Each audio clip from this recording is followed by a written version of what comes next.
I'm Amy. I've been married for 6 years now. Currently, I'm living with my husband's family. His father passed away 10 years ago. My husband, Andy, is the eldest son, but he didn't intend to live with his mother, who favors his younger sister over him. However, when our daughter was a little over 1.5 years old, something happened. During a family visit to my in-laws' house, my toddler nearly fell down the stairs, and it seems my mother-in-law fell trying to protect her. Andy and I didn't witness the incident, so this is according to her account. She was injured badly enough to require care, as her leg became disabled.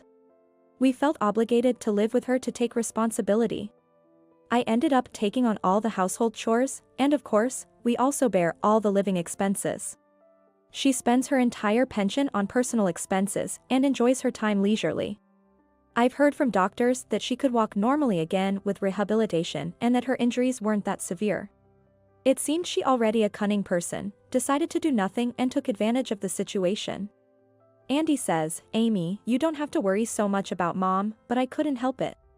Gradually, she began to take advantage of the situation, buying expensive massage chairs and ordering luxury gourmet food from TV shopping, claiming it was for stress relief from her immobility. When she runs out of money, she shamelessly asks Andy and me for more. It seems she shares the gourmet food with her daughter, without offering any to us. Both Andy and I were increasingly stressed by her. One weekday, as usual, his sister, Julie, was visiting. I was working from home and stayed in my room, but when I happened to pass by the living room, I overheard my mother-in-law and Julie talking about something shocking without noticing me. "By the way, Mom, did you really hurt yourself protecting their child? You don't even like kids, right?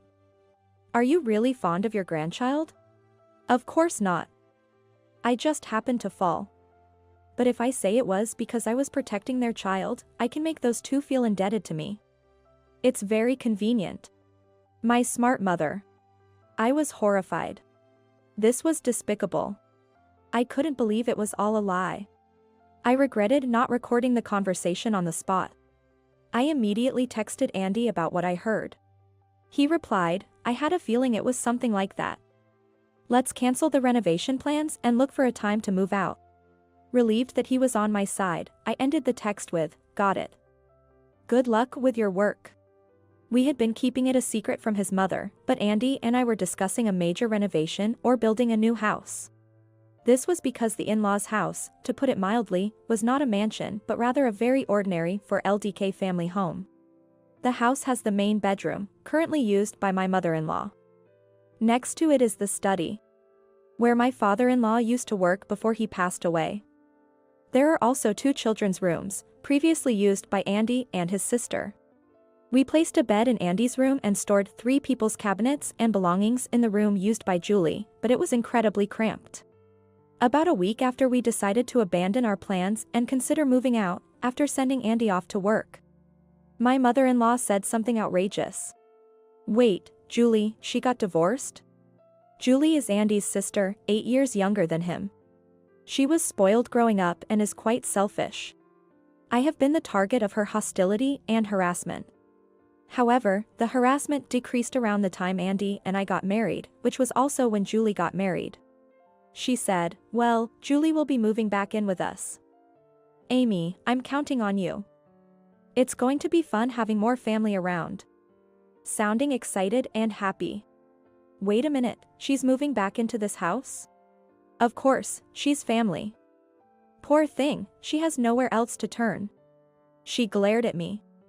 No, I mean, which room will she be using? Is it going to be study room that's available? About that, Amy. You guys have been using Julie's room, right? I want it back.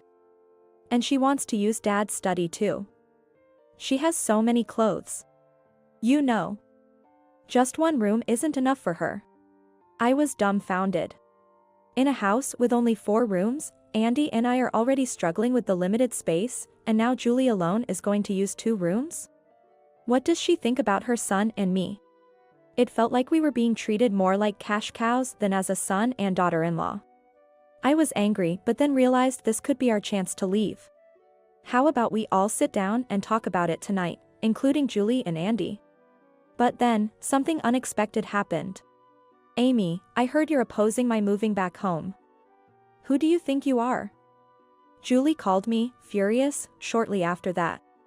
I hadn't directly opposed it, but it seemed my mother-in-law had informed her. It's not that I'm opposing. I just suggested that we should discuss it. So, why do we need to discuss me moving back into my own house? One room should be enough for you guys. Just do as Mom says. I was so frustrated with her domineering tone that I couldn't help but respond sharply. Why? Because there are 3 of us. We're already struggling with the limited space.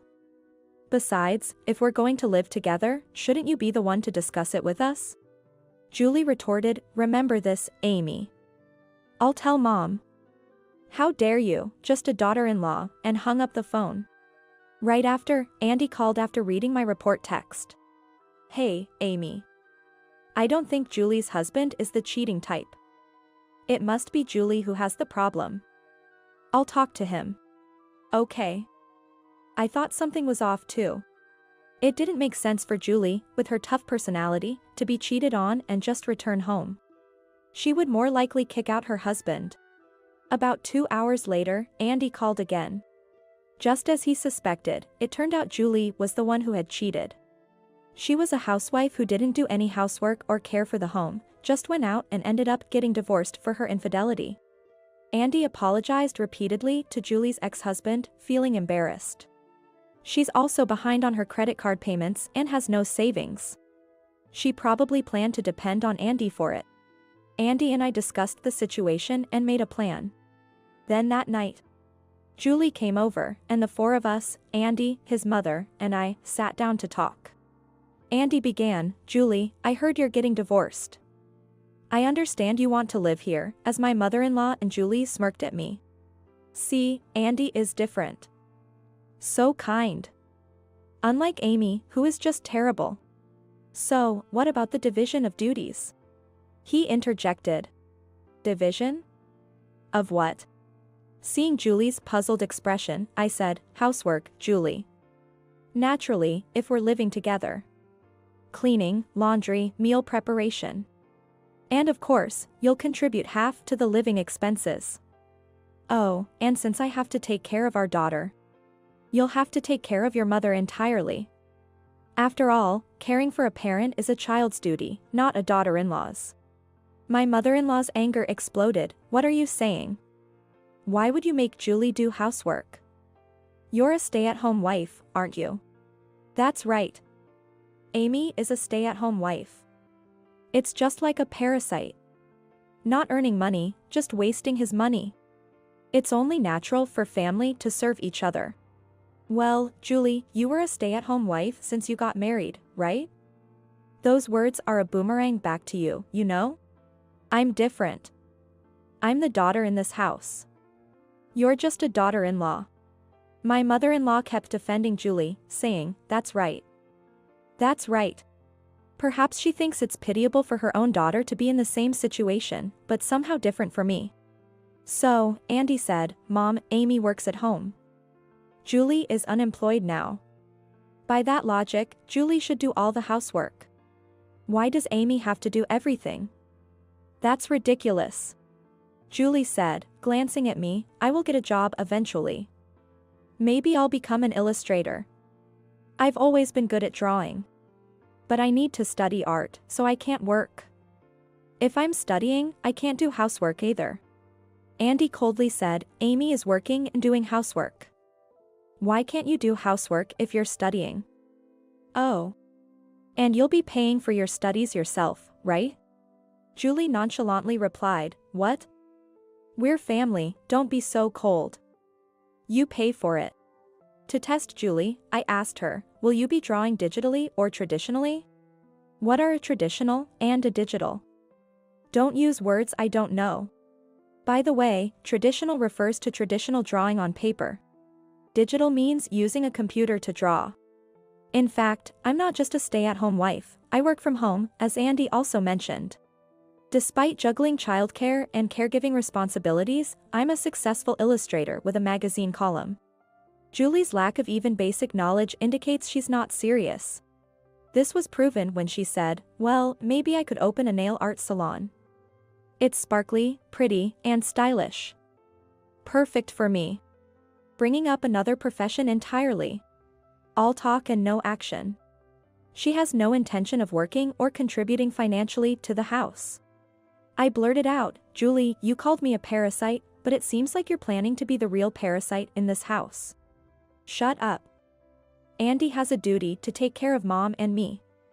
The rooms are mine anyway, my old room and Dad's unused study. What's wrong with that? She seemed quite self-assured. I should prioritize my daughter, Julie, over you, a daughter-in-law, my mother-in-law said, glaring at me. With her mother on her side, Julie declared triumphantly, those rooms are mine. Get out. Really? Okay, got it. You heard her, right? Yeah. Of course. So, Mom, we're moving out. Andy and I quickly stood up to leave with our daughter. My mother-in-law and Julie were left stunned. Wait, what do you mean? Stop. Don't leave. By the time my mother-in-law and Julie panicked, it was already too late. We're just leaving as you asked.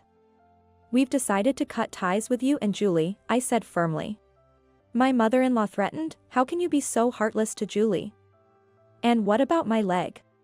But Andy refused, I care more about my wife and child than a grown-up sister who's returned home. We've done enough for Mom. And we know it wasn't really an injury from protecting my daughter. We know your leg isn't that bad.